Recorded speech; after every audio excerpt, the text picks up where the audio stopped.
요즘에야 거의 없지만 예전에는 집집마다 연탄을 많이 사용했습니다. 그렇죠? 기억나시죠? 아파트에서도 사용할 정도로 일반적으로 많이들 썼었어요. 기억하시는 분들도 계실 텐데 연탄 난방에서 제일 중요한 게 뭐예요? 제일 중요한 거 연탄에서 뭐죠? 불 안 꺼트리는 거. 그죠? 불 안 꺼트리는 게 제일 중요합니다. 불씨를 살리는 게 제일 중요해요.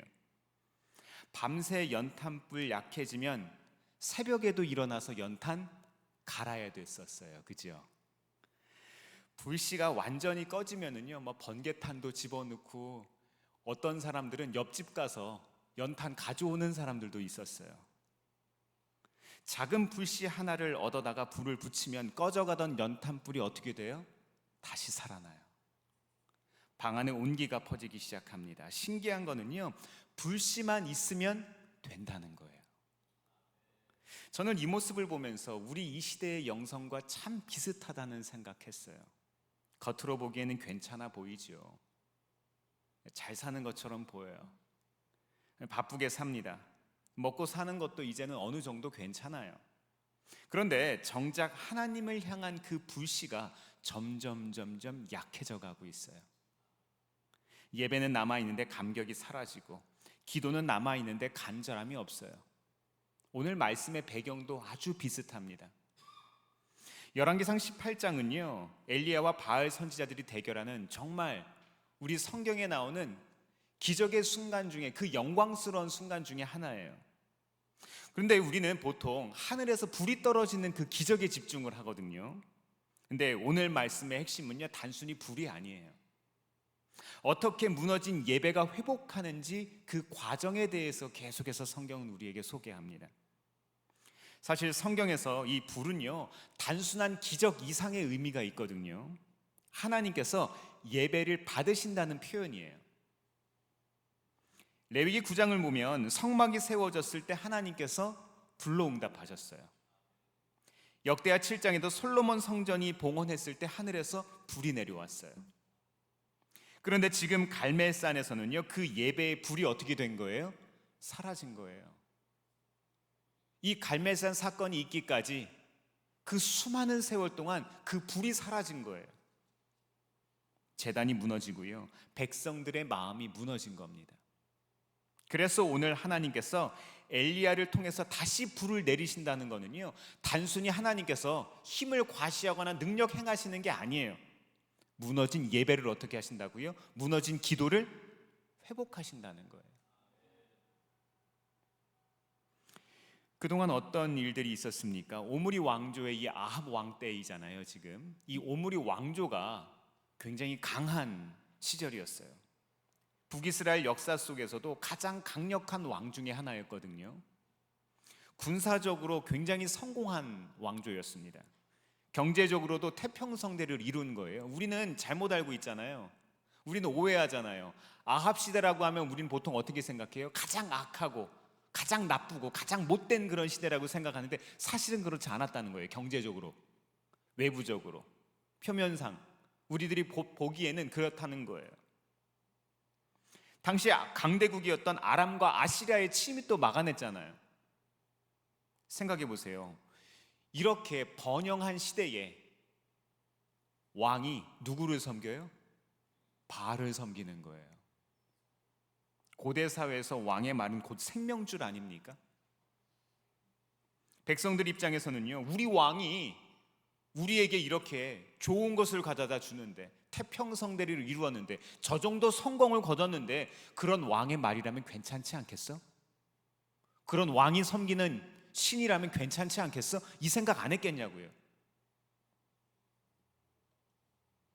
게다가 이 왕비인 이세벨도 보통 여자가 아니죠. 바알 제사장 가문의 딸로서 온 나라에 바알 신앙을 퍼뜨립니다. 여호와의 선지자들을 죽이고 여호와의 제단을 다 무너뜨렸어요. 이 백성들이 점점 지나간 하나님의 은혜보다 지금 내 앞에 있는 새로운 신, 새로운 문화에 더 열광하기 시작했습니다. 사실 백성들이 왜 머뭇거렸겠습니까? 현실적으로 보면은요 바알 쪽이 훨씬 더 괜찮아 보이는 거예요. 훨씬 더 강해 보이는 거예요. 대세는 바알이고 하나님은 이미 과거의 신, 지나간 신이 된 거예요. 왕도 대세도 바알 편인 이 상황에서 백성들은요, 점점 하나님을 찾지 않는 거예요. 우리랑 참 닮아 있지 않습니까? 이세벨이 가져온 바알 신앙은요, 단지 그냥 종교 하나가 아닌 거예요. 하나님 없이도 살아갈 수 있게 느끼게 만드는 시대의 문화인 거예요. 그 결과 뭐가 무너졌다고요? 예배가 무너진 거예요. 예배가 무너지니까 뭐가 무너졌어요? 기도도 무너진 거예요. 인생의 주제를, 우리의 인생의 삶의 문제를 하나님께 묻던 그 습관이 사라진 거예요. 하나님이면 충분하다고, 이 복음이면 충분하다고 고백했던 이 믿음이 희귀해지고 있는 이 시대가 된 거예요. 바로 그때 하나님은요, 엘리야를 통해서 다시 불을 내리기를 원하셨어요. 다시금 예배를, 다시금 기도를 회복시키기를 원하셨다는 거예요. 자, 오늘 말씀을 통해서 하나님께서 우리에게도 같은 은혜 주실 줄 믿습니다. 열왕기상 18장 30절에서 31절 같이 한번 읽어보겠습니다. 시작. 이때에 엘리야가 온 백성들에게 가까이 오라고 하였다. 백성들이 가까이 오니 그는 무너진 주님의 제단을 고쳐 쌓았다. 그리고 엘리야는 일찍이 주님께서 이스라엘이라고 이름을 고쳐주신 야곱의 아들들의 지파의 수대로 12개의 돌을 모았다. 아멘. 첫 번째로 오늘 엘리야를 통해서 주시는 이 기도에 대한 깨달음은 뭘까요? 기도는요, 무너진 예배의 자리를 다시 세우는 겁니다. 그것부터 시작하는 거예요. 갈멜산 위에는 지금 수백 명의 바알 선지자들이 있어요. 지금 앞에 있는 거예요. 그리고 맞은편에 엘리야 혼자 있는 거예요. 백성들은 숨죽인 채 그 모습을 바라보고 있습니다. 누가 이길까? 누구 편에 서야 할지 결정하지 못한 채 머뭇거리고 있는 거예요. 그런데 놀라운 것은 이 엘리야가 처음으로 한 행동입니다. 바로 무너진 제단을 다시 쌓기 시작을 하는 거예요. 한번 생각해 보세요. 다시 쌓는다는 이야기는 지금 상황이 어떻다는 거예요? 무너져 있다는 것이지요. 기도하기 전에 제단부터 세우는 거예요. 여기서 고쳐 쌓았다는 표현은요, 바에라페인데 이 동사의 어근이 바로 라파예요. 라파가 뭐죠?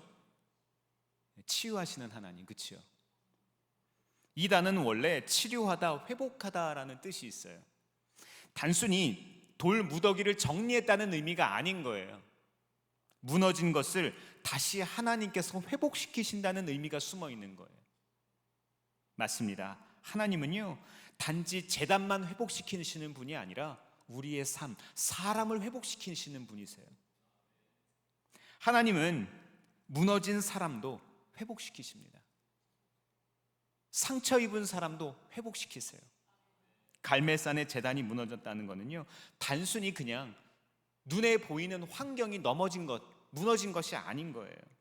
하나님을 향하던 마음, 하나님께 묻던 삶, 하나님 없이는 살 수 없었던 예배의 문화가 넘어진 거예요. 엘리야는 야곱의 12지파를 상징하는 이 12개의 돌을 하나씩 가져다가 다시 이제 제단을 쌓는 거예요. 돌을 쌓을 때마다 백성들은요, 아마 가만히 지켜봤을 거예요. 한때는 하나님을 예배하던 자리인데 그게 다 없어진 거예요. 어떤 이유인지 모르겠지만. 그런데 지금은 잡초와 먼지 속에 방치되어 있는 거예요. 놀라운 것은 엘리야가 홀로 제단을 쌓지 않았다는 거예요. 말씀을 보니까요, 30절에 보면 모든 백성을 가까이 오게 합니다. 왜 그랬을까? 왜 그랬을까 한번 생각해 보세요. 왜 그랬을까요? 사람들 보고 함께 보고 증인이 되라는 거예요. 증거가 되라는 거예요. 간증이 되라는 거예요. 하나님은요, 공동체의 예배를 다시 회복시키기를 원하셨어요. 그렇습니다. 하나님께서 갈멜산에서 원하셨던 것은요, 예배가 회복되는 거예요. 공동체가 회복되는 거예요. 무너진 백성들의 마음이 다시금 예배를, 기도를 통해서 하나님께 돌아오기를 원하셨다는 거예요. 그렇다면 오늘 이 시대에 무너진 제단이 뭘까 한번 생각해 보세요. 단순히 교회에 안 나오는 게 문제가 아니에요. 주의 성수 자체가 문제가 아니라고요. 예배당은 오는데 하나님과 대화가 끊어진 거예요. 한때는 말씀 붙잡고 살았는데 지금은 하루 종일 살면서 주님 생각 한 번도 안 하는 거예요. 한때는 기도하지 않으면 불안했는데 이제는 기도가 없어도 불안하지 않아요. 가족끼리 신앙생활, 신앙 이야기, 교회 이야기 전혀 하지 않고요. 식사 기도도 사라지고 자녀들에게 믿음보다 성공을 더 많이 이야기하는 그런 시대, 그런 우리들이 되어버린 거예요. 이것이 오늘 우리들의 무너진 재단입니다. 사실 사람은요, 어려울 때보다 잘 될 때, 평안할 때 하나님을 잊기가 더 쉬워요. 문제는 실패가 아니라 하나님 없어도 괜찮다고 느끼기 시작하는 겁니다. 그게 문제예요. 예배가 선택이 됩니다. 기도는 급할 때만 찾는 게 되는 거예요. 하나님보다 누구를 더 믿어요? 통장 잔고나 사회 시스템을 더 믿습니다. 제가 늘 드리는 말씀이지만 대한민국이 지금처럼 평안을, 지금처럼 번영의 시대를 산 게 얼마 안 됐어요. 정말 얼마 안 됐어요. 80년 전에 우리나라 막 해방했다니까요. 한 사람의 인생도 되지 않아요. 그 짧은 순간 동안 우리가 이것을 이뤄낸 거예요. 누가 이뤘습니까? 하나님이 하신 거예요. 우리는 은혜가 아니면 답이 없어요. 그래서 오늘 우리에게도 필요한 것은요, 새로운 방법이 아니라 무엇을 해야 돼요? 무너진 재단을 다시 쌓아야 하는 거예요. 다시 말씀을 펴는 거예요. 다시 기도의 자리에 앉는 겁니다. 다시 하나님께 묻기 시작하는 거예요. 다시 가족들의 손을 붙잡고 예배의 자리에 나가는 거예요. 사랑하는 성도 여러분, 하나님 앞에 무너진 재단을 다시 쌓을 수 있기를 바랍니다. 하나님 없이도 괜찮다고 생각했던 우리의 삶의 자리에서 이제는 바꿔야 돼요. 예배의 사람이 되어야 합니다. 주님이면 충분하다고 꼭 고백할 수 있기를 바랍니다. 다음으로 열왕기상 18장 26절 말씀 같이 한번 볼까요? 시작. 그들은 가져온 소 한 마리를 골라서 준비하여 놓은 뒤에 아침부터 한낮이 될 때까지 바알은 응답해 주십시오 하면서 부르짖었다. 그러나 응답은커녕 아무런 소리도 없었다. 바알의 예언자들은 제단 주위를 돌면서 춤을 추었다. 아멘. 두 번째로 오늘 엘리야를 통해서 우리에게 주시는 기도에 대한 깨달음이 뭘까요? 기도는요, 하나님 앞에 진실하게 서는 거예요. 꾸밈이 없이, 가식이 없이. 기도는요, 사람들에게 보여주는 쇼가 아니에요. 본문에 보니까 바알 선지자들은 아침부터 소리를 지릅니다. 수백 명의 선지자들이 갈멜산 위에서 외치는 거예요. 바알이여 응답하소서, 바알이여 응답하소서. 막 이렇게 이야기하니까 얼마나 장관이었겠습니까? 그런데 시간이 지나도 아무 응답이 없네요. 정오가 되었는데 아무 일이 일어나지 않습니다. 분위기가 점점 이상해지는 거예요. 애매합니다. 엘리야가 조롱하기 시작했어요. 너희 신이 어디 갔냐? 졸고 있냐? 이렇게 이야기하죠. 그러자 바알 선지들이 더 흥분해요. 더 크게 외치는 거예요. 그리고 칼과 창으로 자기 몸을 막 자해하면서 찢어가면서 기도하는 거예요. 갈멜산이 점점 더 광기의 현장으로 변해가는 거예요. 잘못된 믿음이 이렇게 무섭습니다. 왜 그랬을까요? 자기들이 틀렸다는 것을 들키고 싶지 않았을 거예요. 걸리고 싶지 않았을 거예요. 인정하고 싶지 않았을 거예요. 하지만 엘리야의 기도는 달랐습니다. 엘리야의 기도는요, 아주 짧고 아주 조용했습니다. 하지만 분명한 확신이 있었어요. 기도의 핵심은요, 얼마나 크게, 얼마나 많이 외치느냐가 중요한 게 아니에요. 얼마나 분명하냐, 얼마나 우리가 확실한 분께 기도하느냐가 중요한 거예요. 21절에서 엘리야는 백성들에게 이렇게 이야기합니다. 언제까지 양쪽에서 머뭇거리겠느냐? 이렇게 이야기해요. 여기서 머뭇거리다라는 말은 히브리어로 파사흐라는 말인데 이게 절뚝거리다라는 뜻이에요. 쩔뚝쩔뚝거리다. 백성들은 하나님과 바알 사이에서 지금 갈팡질팡하면서 절뚝거리는 거예요. 아무 말을 못하는 거예요. 왜 그랬을까요? 엘리야가 한 명이잖아요. 맞는 것 같기는 한데 우리 엄마, 우리 아빠, 우리 할아버지, 할머니가 이야기했던 그 하나님 이야기를 들어보면 맞는 것 같은데 지금 하나밖에 없는 거예요. 반대편에는 수백 명의 바알 선지자가 있습니다. 게다가 나라 전체가 바알 시스템으로 지금 움직이고 있잖아요. 증명을 했잖아요. 왕도 바알이고 권력도 바알이고 문화도 바알입니다. 그러니 머물거릴 수밖에 없는 거예요. 그런데 저는 이 장면을 묵상하면서 참 은혜가 됐습니다. 하나님은요, 이 머뭇거리는 백성들을 포기하지 않으신 거예요. 엘리야만 쓰신 게 아니라는 거예요. 그리고 하나님은요, 나중에 나오지만 엘리야도 정죄하지 않으셨어요. 사실 엘리야도 완벽한 사람 아니죠. 갈멜산에서 불이 내려오는 역사를 경험한 뒤에도 그는 이세벨의 위협 앞에서 굉장히 걱정하고 도망칩니다. 생명의 위협을 받으니까. 열왕기상 19장을 보면요, 엘리야는 결국 로뎀나무 아래에 주저앉습니다. 그리고 여호와여 넉넉하오니 지금 내 생명을 거두시옵소서. 나 좀 죽여주세요 주님, 나 데려가세요, 이렇게 이야기를 합니다. 죽고 싶을 만큼 지치고 무너진 거예요. 언제요? 완전한 영적 성공을 거둔 것 같은 이때 영적인 슬럼프가 찾아온 거예요. 이 모습을 보면은요, 일상에서 치열하게 살다가 영적인 번아웃이 온 우리 모습과 굉장히 닮아 있습니다. 그런데 하나님은요, 그런 엘리야를 다시 찾아오셨어요. 다시 말씀하시고 다시 일으키셔서 결국 사명의 자리로 회복시키셨어요. 왜냐하면은요, 하나님은 우리 속에 들어있는 그 마음이 무엇인지 다 아세요. 우리가 어떤 마음을 품고 있는지, 주님을 향한 우리의 태도가 어떤지 주님은 다 알고 계세요. 사람은 속일 수 있어도 하나님은 속일 수 없습니다. 종교적인 모양만으로 하나님을 속일 수가 없어요. 교회 오래 다닐 수 있죠. 직분자일 수 있어요. 사람들 앞에 좋아 보이는 신앙생활 할 수도 있어요. 그런데 정작 하나님보다 다른 것으로 더 인정받기를 원하는 우리의 마음이 있을 수 있어요. 하나님보다 때로는 내 자존심이 더 중요할 수도 있어요.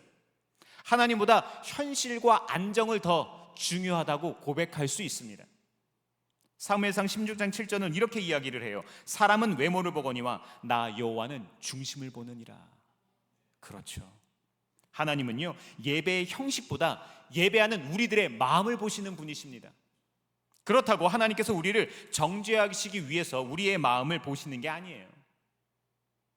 하나님은 식어진 우리의 중심을 다시 회복시키기 위해서 우리의 마음을 감찰하시고 우리의 마음의 중심을 보시는 것이지요. 엘리야의 기도가 특별했던 이유는요, 그가 선지자여서가 아니에요. 그가 특별한 믿음을 가지고 있어서 그런 거예요. 하나님을 향한 진실함이 있었기 때문입니다. 사랑하는 성도 여러분, 사람에게 보이기 위한 신앙생활을 내려놓을 수 있기를 바랍니다. 사람이 중요하지 않아요. 하나님 앞에 진실하게 서는 그 기도를 회복할 수 있기를 바랍니다. 하나님은요, 완벽한 척하는 사람보다 하나님 앞에 진실한 사람을 누구보다도 원하세요. 하나님은 사람의 외모보다 중심을 보시기 때문입니다. 하나님 앞에 진실한 예배자로 우리의 기도와 우리의 예배가 회복될 수 있기를 바랍니다. 다음으로 열왕기상 18장 37절입니다. 같이 한번 읽어보겠습니다. 시작. 주님 응답하여 주십시오. 응답하여 주십시오. 이 백성으로 하여금 주님이 주 하나님이시며 그들의 마음을 돌이키게 하시는 주님이심을 알게 하여 주십시오. 아멘. 세 번째로 오늘 엘리야를 통해서 우리에게 주시는 기도에 대한 깨달음이 뭘까요? 하나님은요, 다시 불을 내리세요. 다시 불을 내리시는 분이십니다. 엘리야의 기도를 보면 굉장히 중요하게 반복되는 표현이 있어요. 돌이키게 하시는 이라는 표현이에요. 돌이키다. 여기서 돌이키다는 히브리어는요, 휴브라는 말인데 이거는 돌아오다, 회복하다, 방향을 바꾸다라는 뜻이에요. 마치 회개랑 비슷하지요. 회개란 뭐예요? 깨닫고 그 길을 그냥 계속 가는 거예요? 아니잖아요. 깨달았으면 돌이켜서 다른 방향, 옳은 방향으로 다시 돌아가는 겁니다. 엘리야의 기도의 핵심은요, 단순히 불을 내려주세요, 이게 아니에요. 하나님 그렇게 됐으면 좋겠어요. 나에게 좋은 일이 생겼으면 좋겠어요. 그게 기도의 전부가 아니라는 거예요. 하나님, 이 백성들의 마음을 다시 하나님께로 돌이켜주세요. 이게 기도라는 거예요. 이게 기도의 핵심 주제라는 거예요. 우리가 이 땅에서 성취하고 영향력 있는 그리스도인으로 살아가는 건데 좋지요. 그런데 그 다음이 더 중요한 거 아닙니까? 이제 엘리야는 제단 위에 물을 붓기 시작합니다. 한 번도 아니고 몇 번을 부어요? 3번을 부어요. 도랑에 물이 가득 찰 정도입니다. 인간적으로 보면 점점 더 불가능한 상황, 말이 안 되는 상황을 지금 만들고 있는 거예요. 하지만 엘리야는 알고 있었어요. 자기는 제단만 쌓을 뿐, 불은 누가 내리시죠? 하나님이 내리시죠. 그래서 믿음의 사람은 이 길을 묵묵하게 걸어갈 수 있는 거예요. 하나님은 왜 엘리야에게 불을 내리셨을까요? 엘리야가 완벽해서? 엘리야의 기도가 강력해서? 아니에요. 하나님이 하나님이시니까. 엘리야에게 하나님밖에 없었기 때문입니다. 하나님은 지금도 그분을 사모하는 사람을 찾으세요. 하나님이 절실한 사람, 정말로 이 스마트해 보이는 시대에 정말 하나님만으로 충분하다고 고백하는 사람을 찾고 계세요. 그런 사람에게 하나님은요, 다시 불을 주십니다.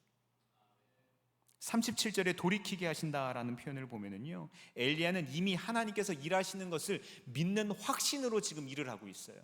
분명한 거예요. 이것은 분명한 믿음의 고백인 거예요.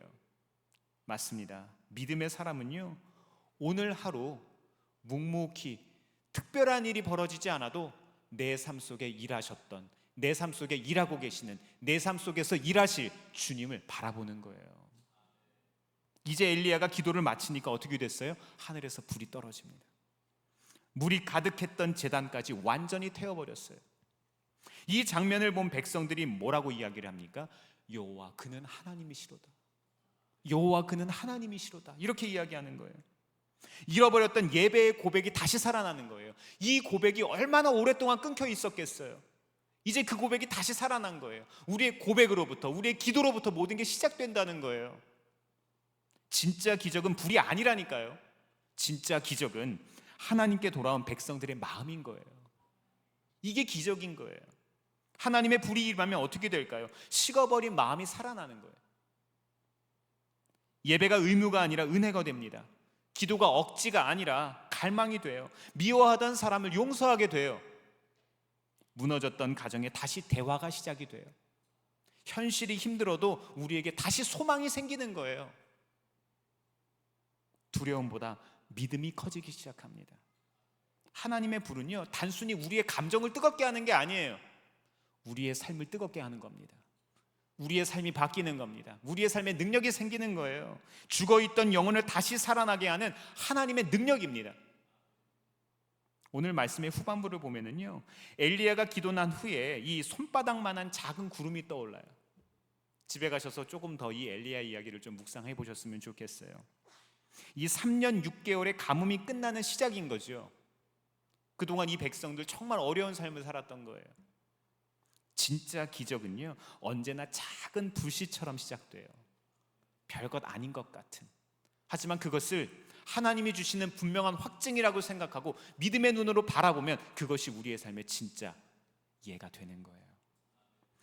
몇 년 전에 가족들과 함께 미국 타호 호수 근처를 여행한 적이 있어요. 이 샌프란시스코에서 그 타호 호수까지 한 4-5시간 정도로 제가 기억하는데, 한참을 차를 타고 달리면 정말로 멋진 풍광이 나타납니다. 이 담수호인데 바다 같아요. 정말 큰 호수인데 정말로 차갑고 정말로 파래요. 너무너무 아름다운 그런 호수인데, 그런데 국립공원으로 제가 이 사진을 보고서 기대하는 마음으로 진입을 했는데 제가 생각했던 장면이 아닌 거예요. 국립공원 들어가는 입구부터 시작해서 전부 다 산이 다 일대가 다 불이 탄 거예요. 다 불에 탔어요. 5분을 달리고 10분을 달리고 15분을 달려도 계속 불이 타 있는 거예요. 와, 이거 왜 이러지? 가면 뭐가 있을까? 이런 걱정이 들 정도로. 번개 때문에 난 산불 때문에 그 일대의 산 전체가 다 까맣게 탄 거였어요. 저는 궁금해서 이제 그 호수에 도착을 해서 관리인에게 왜 그냥 두었는지 물었더니 대답이 참 놀라웠습니다. 이것도 자연 생태계가 스스로를 치료하는 거래요. 새 생명을 준비하는 과정이라서 그냥 둔대요. 정부에서 그렇게 한다는 거예요. 나중에 찾아보니까 산불이 지나간 숲은 겉으로는 완전히 죽은 것처럼 보여도 땅속 뿌리가 살아있다는 거예요. 놀랍죠?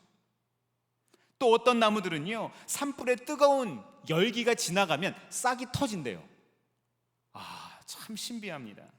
그리고 다 타버린 재는 우리가 잘 알다시피 이 땅에 좋은 양분이 됩니다. 시간이 지나면 그 까맣던 숲에서 다시 새순이 올라온다고 하는데요. 하나님이 창조하신 자연의 신비이지요. 저는 그 이야기를 들으면서 참 은혜가 됐어요. 어쩌면 지금 우리 가운데도 겉모습은 다 타버렸어요. 이런 분들이 있을 수 있어요. 예배도 식어버린 것 같고, 기도도 무너진 것 같고, 더 이상 믿음 갖기 어려운 것 같은 그런 상황을 보내는 분들이 있어요. 사람에게 지치고 현실에 눌렸어요. 반복되는 삶 속에서 영적인 감각도 무뎌졌을 수 있습니다. 하지만 불이 완전히 꺼진 게 아니에요. 재 속에 묻혀 있는 거예요. 땅 속에 숨어 있는 거예요. 하나님은 아직 끝났다고 말씀하시지 않습니다. 저는 오늘 말씀을 준비하면서 디모데후서 1장 6절 말씀이 계속 제 마음을 두드렸어요. 한번 읽어볼까요? 시작. 이런 이유로 나는 그대를 일깨워서 그대가 나의 안수로 말미암아 그대 속에 간직하고 있는 하나님의 은사에 다시 불을 붙이게 하려고 합니다. 아멘. 이 당시에 디모데는 너무 어려웠어요. 힘들었어요. 성도들이 너무 힘들게 해요. 주변의 상황이 너무 괴롭게 해요. 바울과 함께하지 못하는 이런 상황도 너무 외로웠을 거예요. 근데 바울은 이야기합니다. 그대 속에 간직하고 있는 하나님의 은사에 다시 불을 붙여야 합니다. 이런 불이 우리에게도 임하기를 바랍니다. 하나님은요, 새로운 사람이나 문제없는 사람을 찾으시는 게 아니에요. 부족해도 우리에게는 이미 무엇이 있어요? 은혜의 불씨가 다 숨어 있습니다. 한때 뜨겁게 예배했던 마음 있잖아요. 한때 간절히 기도했던 그 시간이 다시 살아날 수 있기를 바랍니다. 한때 하나님 때문에 울었던 눈물이 있잖아요. 한때 하나님만 붙들었던 그 믿음이 살아날 수 있기를 바랍니다. 사랑하는 성도 여러분, 하나님은요, 오늘도 무너진 우리의 삶에 불을 내리시는 분이세요. 하나님의 불이 임하면 다시 예배할 수 있어요. 다시 회복할 수 있습니다.